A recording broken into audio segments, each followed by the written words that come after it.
Hey guys, on the left here we do have a 2018 Toyota RAV4 hybrid. It is a limited trim level. On the right here we do have a 2023 RAV4 hybrid. This one here is an XLE. Which one would you rather, the 2018 or the 2023? Let's find out. Starting with the engines, they are both a 2.5 liter 4-cylinder motor. On the 2018, you do get roughly 6.9 liters per 100K for the city and 7.8 liters per 100K on the highway. On the 2023, you're saving roughly about 1 liter per 100K on the city, ranging at the 5.8 liters. And for the highway driving, you're looking around 6.3 liters per 100K. As for the front aesthetics, the 2018, as you notice, it is a bit more of a teardrop look to it, where the 2023 is more of the boxy look. As for the headlights, they're slightly larger, I would say, on the 2023 compared to the 2018. Now, as for features, this one is a limited, so it will be a little bit more features with the front sensors as well. You do get the adaptive cruise control sensor under the logo. You can get that configuration with a limited in the 2023 as well.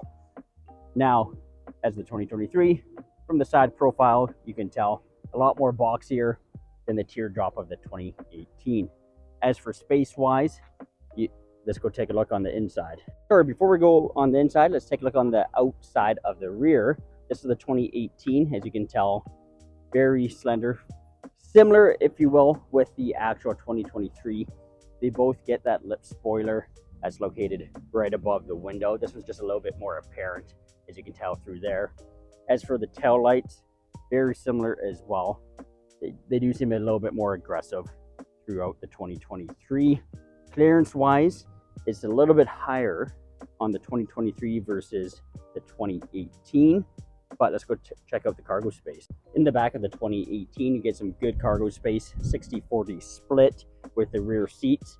One thing you'll notice as well, it does go up on a slant, the back, so it's not completely flat. Let's go take a look at the 2023. Here we are in the back of the 2023. As you can tell, a lot of cargo space. It will have more space in the 2018. Same thing, 60-40 split for the rear seats. The grounding, if you will, is actually flat compared to the 2018. So you actually get a little bit more versatility out of that. But let's go take a look in the rear seats. Here we are in the back of the 2018.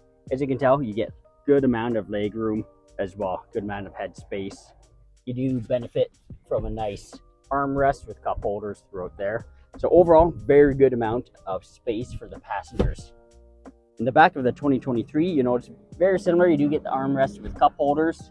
As for leg space, you actually get a little bit less leg space in the 2023 than the 2018 because you do get more cargo space, so they push the seats up slightly further. But very similar, very spacious. But let's take a look up front. As for up front, you do notice you do get a good amount of space for your legs as well. Head space is not an issue in this, even if you're a slightly taller person. Very easy to hop into the actual seat itself. You do get a little bit more of an outdated infotainment system here, but very quiet as it is a hybrid, as you'd expect. But you do get backup camera throughout here as well with a 360 bird's eye view. Since this is a limited, you do get a bunch of different options as well for the backup camera. Very well detailed throughout here as well. This one you do get a sunroof, which is going to be one of the differences, but you'll notice in the 2023, if you do get a limited, it can come with all these other features as well. But take a look at the actual dash, shifter, and of course you get all the controls near the bottom there. You get a little digital display up front here as well. Let's go hop into the 2023. Here we are in the front of the 2023. Very similar when it comes down to leg space and head space as the 2018 up front in the driver area. Hopping in, very similar feel to the 2018. Now, one thing you notice with this one, it is a bit more of an updated with that tablet type style infotainment system. Very quiet as well. You can't actually hear it turn on. You do get a larger display up front here in the actual console. Turn that down. You do get added features with Apple CarPlay, Android Auto. Yes, you do get a backup camera, which in all honesty is a lot more clear in this model than it is in the 2018. Now with that as well, you do get a couple of different camera angles, but you get a lot more guidance lines than you do in the 2018. This more updated software. Other than that, a bit more of a traditional shifter, updated I should say. Controls are laid out slightly different above that. Then of course you do get different modes since it is a bit newer with the different eco mode shifter, which that one is actually a physical button.